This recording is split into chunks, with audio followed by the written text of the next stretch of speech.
Ang ating pong speaker sa umagang ito ay hindi na po iba sa atin at para sa akin po, naalala ko po sa kanya nag-aaral din po siya sa PBS.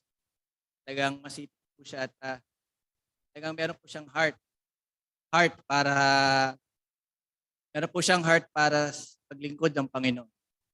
Pagka medyo mababa po yung grade niya, nalulungkot siya. Gusto niya talagang bigay ang best niya. No? Kaya po marami pa pong pagpapala ang ibigay ng Panginoon sa kanyang buhay at ginagamit po sa ating simbahan. Walang iba po, ating Reverend Spicio Formantes.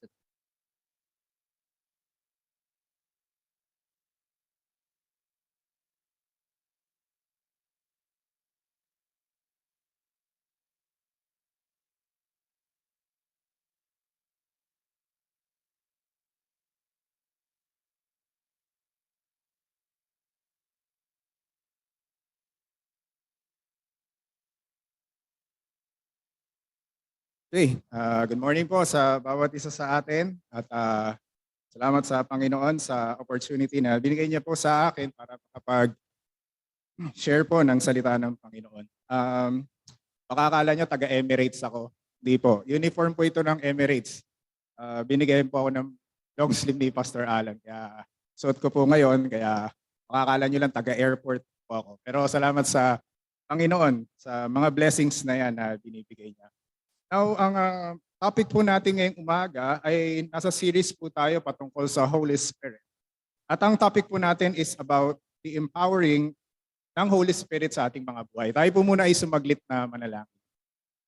Amang Diyos, nagpapasalamat po ulit kami sa umagang ito. Kinikilala po namin ang presensya ng banal na Espiritu sa aming mga buhay. Tulungan mo po kami na manamnam ang mensahe ngayong umaga patungkol po sa patuloy na pag-empower ng banal na Espiritu sa aming mga buhay.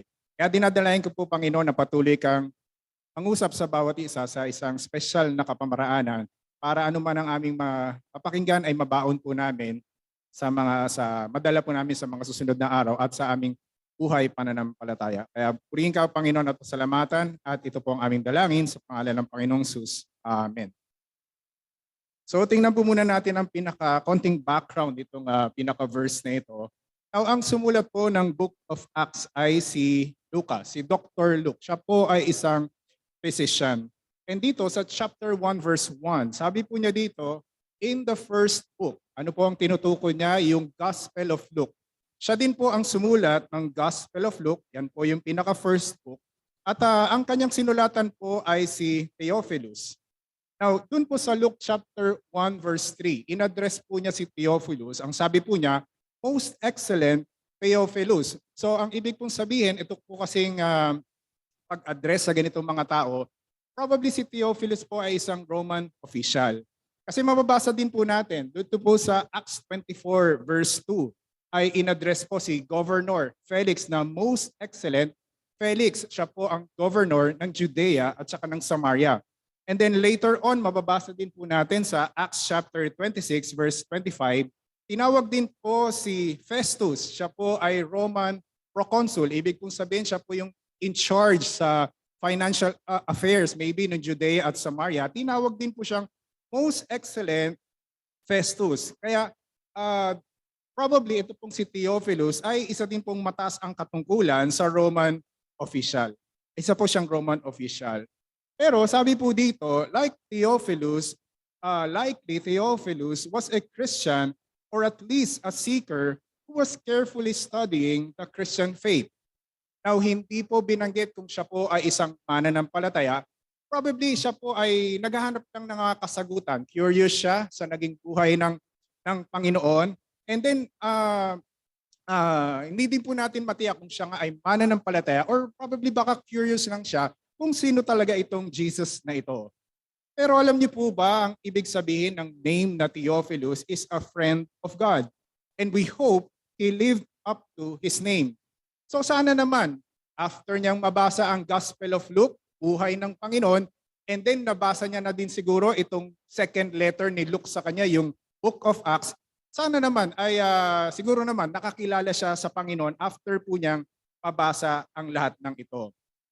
Pero sabi po dito sa verse 1, ang sabi po ni Lucas kay Theophilus, sa unang aklat ay isinulat ko ang tungkol sa lahat ng ginawa at itinuro ni Jesus mula sa simula, and verse 2 hanggang sa araw na siya'y iakyat siya sa langit. So bakit kinakailangan pa sumulat po ni Lucas ng itong second book na ito? Ano po ang sa tingin natin? Kung nabanggit na naman niya ang lahat ng naging buhay at itinuro ng Panginoon nung siya'y nandito sa mundong ito hanggang sa siya'y iakyat sa langit. So bakit po kaya? Well, kung titingnan po natin kung ikaw si Theophilus at na-receive mo yung unang letter at nabasa mo po ang Book of Luke, and then just imagine kung mababasa niyo po itong pinakahuling verse ng Luke chapter 24 verse 53. At mababasa niyo po na ang mga alagad ay palaging nasa templo na nagpupuri sa Diyos. Hindi po ba kayo maku-curious ano nangyari after umakyat ang Panginoong Hesus sa langit? And then sa time po natin ngayon, just imagine kung yung Bible po natin na Bible na New Testament, Matthew, Mark, Luke, and John, and then biglang tumalon sa Romans, hindi po ba tayo maku-curious paano kaya nakarating ang gospel dun sa Romans? Paano kaya nagka-church dun sa Romans? And then mababasa niyo yung Corinto, mababasa mo yung Efeso, mababasa mo yung Filipos, hindi po ba tayo magkakaroon ng katanungan din sa ating mga sarili, paano nga ba na-establish yung churches dito sa mga lugar na ito? And so, kinakailangan pong isulat ni Lucas itong second book, ito pong Book of Acts, kay Theophilus. Now, tingnan po natin ito. The Gospel of Luke records what Jesus began both to do and teach in His human body. Diba po sa Gospel of Luke, nagsimula mostly yung story ng Book of Luke, yung 30 years old na po ang Panginoon and namatay po siya nung 33 and a half years old. So yung halos 90% ng book na yon ay tumutukoy sa naging buhay ng Panginoong Hesus sa loob ng 3.5 taon. Pero ano naman po itong Book of Acts? Itong Book of Acts naman po, while the Book of Acts tells us what Jesus continued to do and teach through His spiritual body, the church. So kung ang Gospel of Luke mismo, ang Panginoong Hesus ang nagministeryo, sino naman po ang nagpatuloy ng kanyang gawain? Tayo pong iglesia, tayo pong body of Christ, or tayo pong church ang nagpatuloy ng gawain ng Panginoon. Now, hindi ko po alam kung sang-ayon kayo sa statement na ito. The work of Jesus Christ is both finished and unfinished. Teka lang, akala ko ba tapos na ang ginawa ng Panginoon? Di ba sabi niya nga sa 7 last words, it is finished. Pero bakit dito sa statement na ito sinasabi, ang gawain ng Panginoon is both finished and unfinished? Paliwanag po natin. His great work of providing redemption is finished. Tapos na po yan, binayaran na ng Panginoon ang ating mga kasalanan, tinubos po niya ang ating mga kasalanan. Pero His work of ministry and proclamation, however, is not finished. That work He only started, we are still finishing it until He comes. So minsan oo nga pala actually nung kino-contemplate ito, oo nga pala, hindi pa naman tapos talaga And sometimes tayo marami daw mga mananampalataya, palagi na lang naka-vacation mode. Nakalimutan na nila na may itinagubilin sa kanila ang Panginoon bago bumalik ng langit ang Panginoong Hesus. Merong isang kanta, don't get me wrong, ito po, yung ang buhay ng Kristiyano ay masayang tunay. Tama naman po yan, talagang masayang tunay. Kaso baka naman puro kasiyahan na lang at nakalimutan na natin yung ipinagagawa sa atin ng Panginoon, yung the Great Commission, yung mandate na ibinigay niya sa atin, na ibahagi natin ang Ebanghelyo sa mga hindi pa nakakilala sa Kanya. Now, bago po siya umakyat, ito pong verse ang tinatawag po na the Great Commission. And sometimes meron po tayong misconception kasi sinasabi natin, most translations po kasi is, therefore go. So pag una mong binasa yan, sa mga pastor lang yan, sa mga elders lang yan, sa mga church leaders lang yan, sa mga missionaries lang yan. Pero hindi po. Pinaliwanag po yan minsan ni Dr. Charles Stanley. Ang tamang translation po niyan ay ito. Therefore, as you go. Ibig sabihin, ang command ay ibinigay po hindi lang sa pastor, hindi lang sa elder, hindi lang sa church workers o sa missionaries, kundi sa bawat mananampalataya po as you go. Kung ikaw man ay isang estudyante, edi doon ka sa school, yung circle of mga classmate mo, as you go, doon ka nilagay ng Panginoon, edi doon ka gumawa ng disciples. Kung ikaw man ay nasa opisina, doon ka nilagay ng Panginoon, edi doon ka igawin mo yung pinagagawa ng Panginoon. Make disciples yung circle mo doon sa opisina. Even kung ikaw nga ay isang housewife lang, nasa bahay ka lang, edi yung mga kapitbahay mo, doon ka nilagay ng Panginoon, edi doon ka gumawa ng disciple. Ibig pong sabihin, saan man tayo dali ng Panginoon, inuutusan po niya tayo na gawing alagad natin ang lahat ng ating mga makakasalumuha, gawin nating alagad ng Panginoon. So agree po ba tayo dito that the work He only started, we are still finishing it until He comes.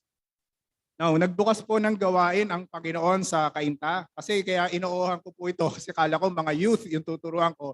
Pero walang pumuntang youth, puro bata. So, ang ano sa akin ng Panginoon, sige tuloy mo na yan, itsagain mo na yan. Kasi after 2 years lang, malalaki na yan mga bata na yan. Walang church dun sa community. So, patuloy po natin ipag-pray ang gawain na yan. Napag-uusapan din po natin yung mga kapatid po natin sa Batasin. There's a pag-uusap na baka pwedeng gawin na lang natin sila doon. Lagyan natin, magtayo tayo ng church dun sa Batasin para ma-reach out din nila yung buong community nila. Kaya ipag-pray din po natin yan kung ano ang kalooban ng Panginoon. Noong April, nagpunta po kami ng Isabela. Wala pong church sa community. Na-sharean po natin ang gospel. Ang mga kamag-anak po, nila Fritzy po doon. And so may mga tumanggap sa Panginoon. Walang chapel. May chapel pero espiritista. Kailangan po nila ang gospel. Pag-pray po natin ang kalooban ng Panginoon sa gawain na yan. And ipag-pray po natin ang kabuuan ng PBCM na mag-engage, mag-involve po tayo dito sa pinag-uutos ng Panginoon na as we go, we make disciples. So ituloy po natin itong pag-aaral natin. Now, dito po sa verse 6, sabi po dito, so nang sila ay magkakatipon, siya ay kanilang tinanong, Panginoon, ito po ba ang panahon na panunumbalikin mo ang kaharian ng Israel? Sa pananaw po ng isang Hudyo, mahalaga po ito kasi, buhay ka na naman. Nasa imperyo tayo ng Roma, kailan tayo lalaya dito? Kailan mo, ito na po ba ang panahon para itatatag mong muli ang kaharian ng Israel? And understandable po ito, kasi nabuhay na ang Panginoon. So talagang understandable po itong kanilang katanungan sa Panginoon. And maybe, inaasam-asam din po nila kasi nagbitaw ng salita ang Panginoon sa Matthew 19:28 na naghahari na ang anak ng tao sa kanyang trono ng kaluwalhatian sa buong daigdig, kayong sumusunod sa akin ay uupo rin sa 12 trono upang mamuno sa 12 lipi ng Israel. Pero ano po ang sagot sa kanila ng Panginoon? Ang sabi po dito sa verse 7, ang sabi niya po sa kanila, hindi ukol sa inyo na malaman ang oras o ang mga panahon na itinakda ng Ama sa pamamagitan ng kanyang sariling otoridad. Parang sinasabi ng Panginoon, gusto niyo malaman kung kailan ko itatatag ang bansang Israel? Hindi niyo business yan. Hindi niyo concern yan. Huwag niyo pagtuunan masyado ng pansin kung kailan ko i-restore ang kingdom of Israel. The important thing is not to be curious about the future.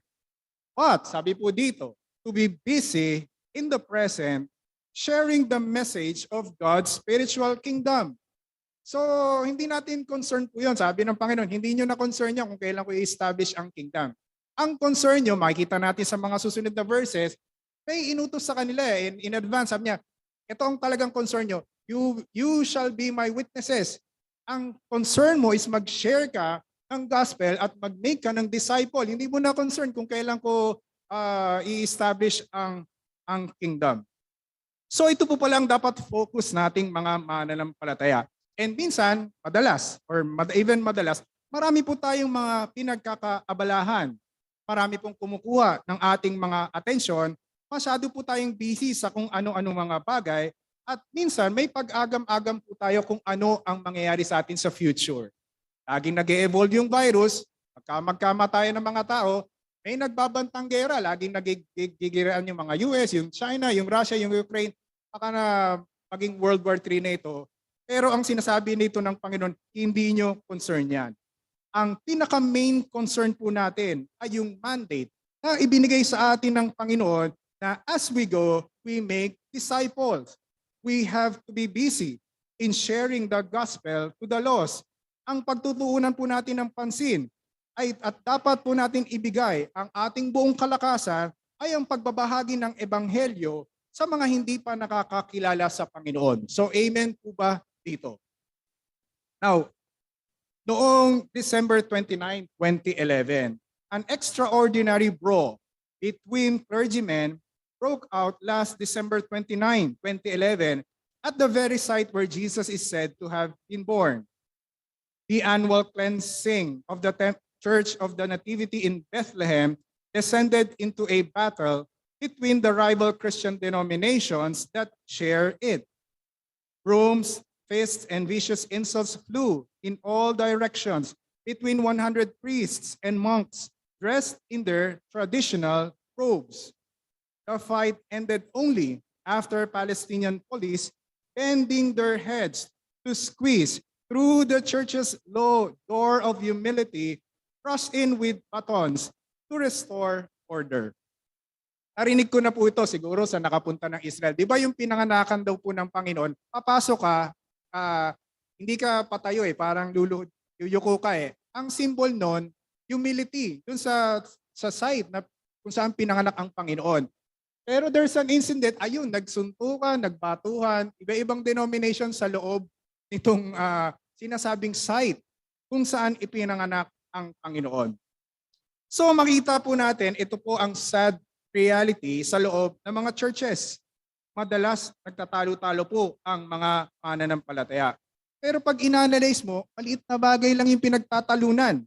Madalas, yung mga bagay pong yun ay walang kakwenta-kwentang mga bagay, pero nagtatalo po ang mga mananampalataya. Now may nagsabi po, kaya nagtatalo-talo madalas ang mga mananampalataya sa loob ng church kasi sila-sila na lang ang palaging nagkakakitaan. So syempre, kung kayo-kayo na lang palaging nagkakakitaan, ano po ang tendency? Kayo-kayo ang magkakakitaan ng kamalian ng bawat isa. So ano po ang solusyon? Ang solusyon po ay gospel. Kung busy sa pag-share ng gospel ang isang mananampalataya, wala na po siyang time para pagtuunan ng pansin ang mga bagay na wala namang kakwenta-kwenta. Ang dami pong tao pupunta sa impyerno kung hindi nila maririnig ang gospel. And yet, madalas tayong mga mananampalataya, iba po ang ating focus. Madalas din po ibinibigay po natin ang lahat ng ating effort sa mga walang kakwenta-kwentang bagay na mga usapin. Now, tingnan niyo po si Apostol Pablo. Para po kay Apostol Pablo, sinasabi po niya sa 1 Corinthians chapter 15 verse 3. Ang sabi po niya dito, ibinibigay ko sa inyo, ano pong sabi niya patungkol sa gospel, as of first importance. Pinakamahalaga para kay Apostol Pablo, sabi niya, I delivered to you. Ito ang pinakamahalaga which I also received. Tinanggap niya itong gospel, pinakamahalaga para sa kanya sa lahat-lahat. And ito naman ang ibinibigay ko sa inyo. And the rest of the verses, ito po yung patungkol po sa gospel. Ito pong 1 Corinthians chapter 15 verse 3. Ang gospel po para kay Apostol Pablo ay ang pinakamahalaga sa lahat na tinanggap niya at ngayon ay inibigay naman po niya sa kanila. So anong sabi po ng Panginoong Hesus sa kanila? Hindi na kailangan pang malaman ninyo kung kailan ko i-restore ang kaharian ng Israel. Pero sa halip, ano po ang concern nila? Sabi po dito, kayo'y maging mga saksi ko. You will be my witnesses. A witness for Jesus Christ is simply someone who tells the truth about Him. So tayo pong mga mananampalataya po yon. At hindi po ito option. Nung naging Kristiyano ka, nung naging mananampalataya ka, sa ayaw at sa gusto mo, ikaw po ay witness. Hindi mo yan pwedeng takasan, ay hindi ako witness, tinanggap ko si Christ, pero hindi ako witness. Hindi mo po pwedeng takasan yan. Ikaw po ay isang witness for Christ. So we are witnesses, and the only question is how effective our witness is. So yun nga lang po, nagpapatotoo po ba talaga tayo patungkol sa Panginoon at epektibo po ba ang patotoo natin Or baka tayo naman ang dahilan kung bakit ayaw lumapit sa Panginoon ang isang tao. So, siguro sabi ng mga alagad, okay, witness pala ako. Sige, tanggap ko na yan. So sige, go. Tara na, Panginoon, buhay ka na. Let's go.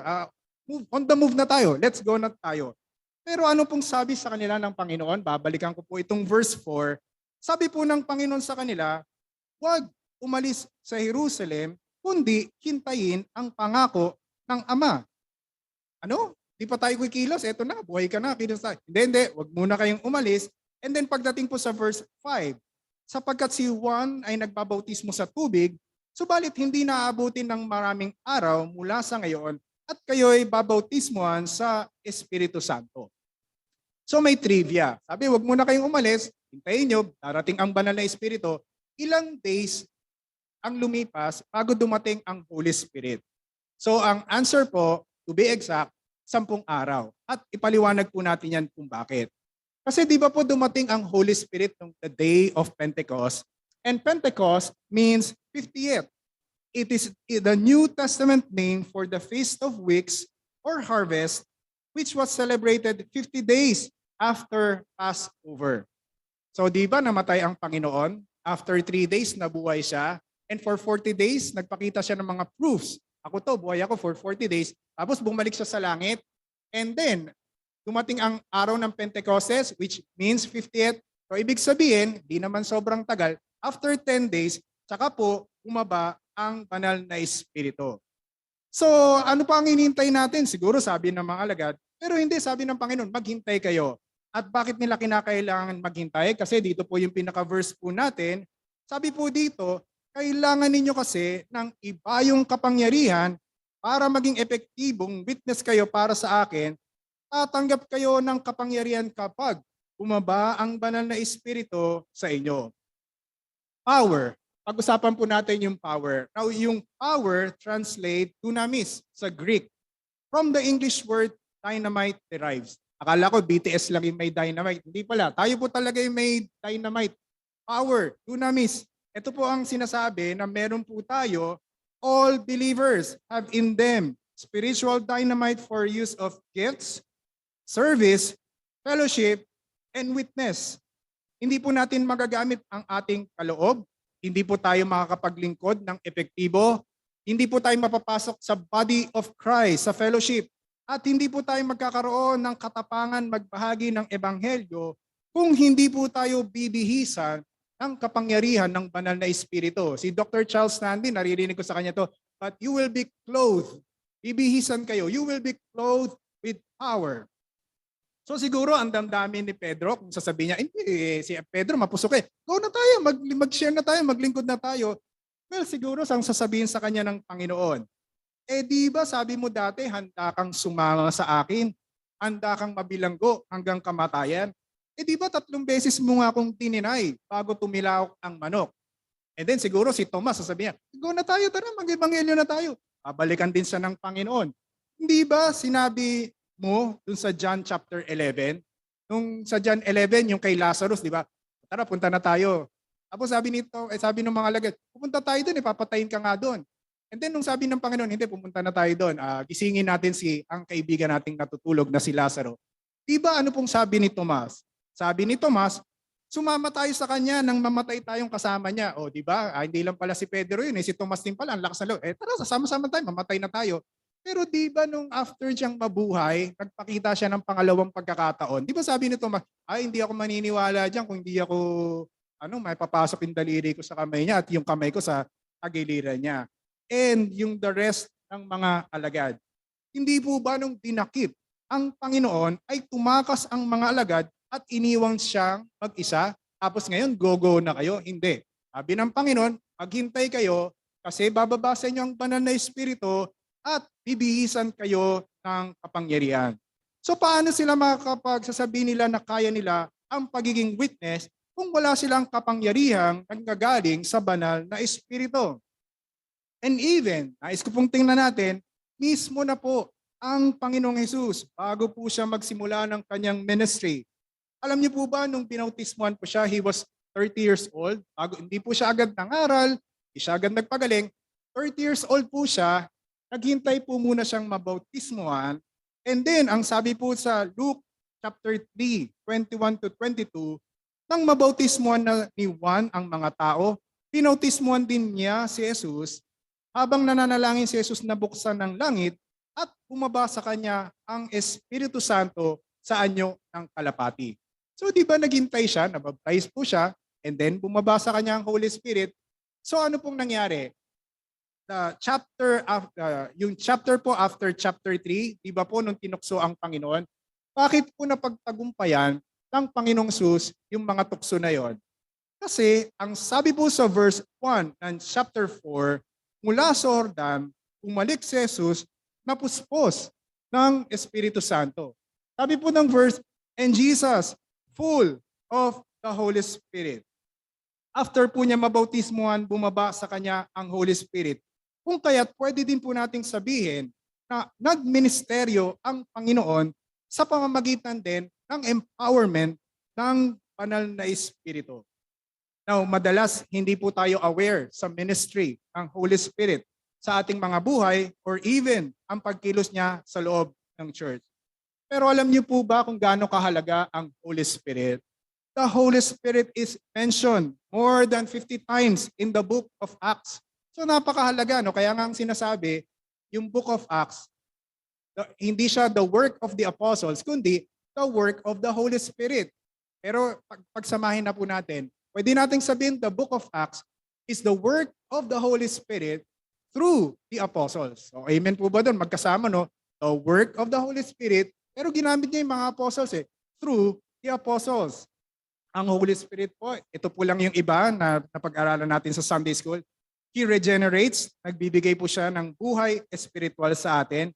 He baptizes, ipinapabilang po niya tayo sa iglesia or sa body of Christ. He fills, siya po ang pumupuspos sa atin, and He sanctifies, patuloy po niya tayong pinapaging banal sa ating mga buhay. Now, ito po yung iba pa pong gawain ng mga banal na espiritu. Alam niyo po ba, ang banal na espiritu is He directs believers. Natatandaan po natin si Philip, di ba? Nung patambay-tambay lang siya, biglang sabi sa Acts 8:29, and the Spirit said to Philip, go over and join this chariot. Tinulungan siya, gawin mo ito. At sumakay ka dun sa chariot, dun sa Ethiopian, na taga-ingat ng kayamanan ng reyna ng Candace ng Ethiopia. So nararanasan po ba natin to? Sensitive po ba tayo sa sinasabi ng Spirit sa atin? Ayun, pumunta ka doon. The Spirit said to Philip, go and join this chariot. Ito pa po, in choosing missionaries, di ba? Sabi po sa Acts 13 verse 2, while they were worshiping the Lord and fasting, the Holy Spirit said, set apart for me Barnabas and Saul for the work to which I have called them. So tayo, nagre-retire na po yung mga pastors po natin, no? Umaabot na ng 60. And sometimes may kaisipan, ako sino kaya ang papalit sa kanila? Of course, pinagpe-pray po natin yan. Pero dito makikita natin ang isang gawain pala ng banal na espiritu. Siya po ang pumipili din sa mga missionaries. Siya ang nag-guide. Sabi niya, o ihiwalay nyo. Habang sila'y nananalangin at nag-worship, sabi ng banal na espiritu sa kanila, ihiwalay nyo si Barnabas at si Saulo sa isang gawain na tinawag ko sa kanila. And lastly, isa pa pong gawain ng banal na espiritu. Alam niyo po ba, part po siya that he presided the first church council. Ang background po nito, nagkaroon po ng pagtatalo. May nakakilala po kasing mga Gentiles. So sinasabi ng mga Hudyo, hindi dapat pasunurin natin sila dun sa ibang alituntunin ng mga Hudyo. So pinag-usapan po nila ito sa First Jerusalem Council. At matapos po nila ng pag-usapan, biglang nagkaroon po siya ng conclusion, huwag nating gambalain yung mga hentil, huwag na natin pasunurin sila dito sa ilang mga bagay na ito. Pero sabi po dito sa Acts 15:28, nung nagkaroon na po sila ng conclusion, sabi po dyan, for it has seemed good to the Holy Spirit and to us to lay on you no greater burden than these requirements. So ano makita po natin dito? Even pala sa life ng church, every time may council meeting, every time may deacons meeting, o kung ano pa mga meetings po niya ng mga officers, aware po ba tayo na involved ang Holy Spirit doon sa pinag-uusapan natin? Kasi nag-opening prayer tayo, Lord, anong kalooban mo dito? involved po siya doon. And whatever the decision o outcome, ang magiging resulta po nun, ayan, kasama po ang banal na Espiritu even sa mga pagpupulong sa loob ng church. So, aware po ba tayo dito? And so, hindi po natin pwede katwiran na hindi natin kayang maging witness para sa Panginoon kasi ang sabi po ng verse sa atin, you will receive power when the Holy Spirit has come upon you. At tayo din po, tinanggap na po natin ang banal na Espiritu the moment at sumampalataya po tayo sa Panginoon, ang sabi po ng banal na kasulatan, papasok sa atin ang banal na Espiritu and therefore, tinanggap na rin po natin ang kapangyarihan na ito. So aware po ba tayo dito? Now in conclusion, tatlong bagay. Pinagsama-sama ko po. Number 1, Jesus has all power. Bago po niya tayo kinomisyon na as you go, make disciples, ang sabi po niya sa verse 18, sabi po ng Panginoon, all power in heaven and on earth has been given to me. Sino ang nagko-commission sa atin? Siya lang naman na may hawak ng lahat ng kapangyarihan sa langit at sa lupa. And then sinabi niya, as you go, make disciples. And then nangako siya sa dulo, huwag kayong mag-alala, I am with you always to the end of the age.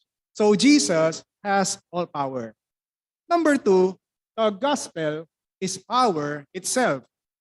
Diba sabi ni Apostol Pablo sa Romans 1:16, for I am not ashamed of the gospel, for it is the power of God for salvation.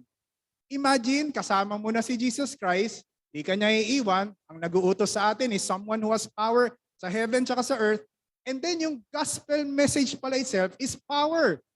Bitawan mo lang ibuka mo lang ang bibig mo, sabihin mo lang ang gospel sa isang tao, bakit po ito kapangyarihan? Kasi maliligtas, may tendency maligtas ang tao kung bibitawan natin ang message, the gospel. Sabi ni Apostol Pablo, kaya hindi ko to ikinaya.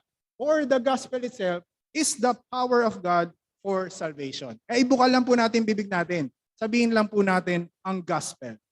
And number 3, ito po yung pinaka-text po natin, the Holy Spirit will give us power.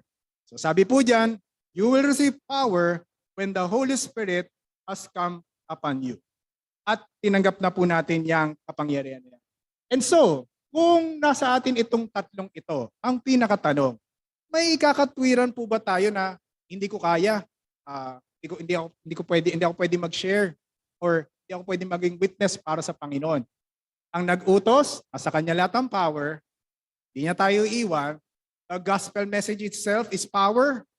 And then, the Holy Spirit will empower us. So, may kakatwiran ba sa atin na hindi ko kaya?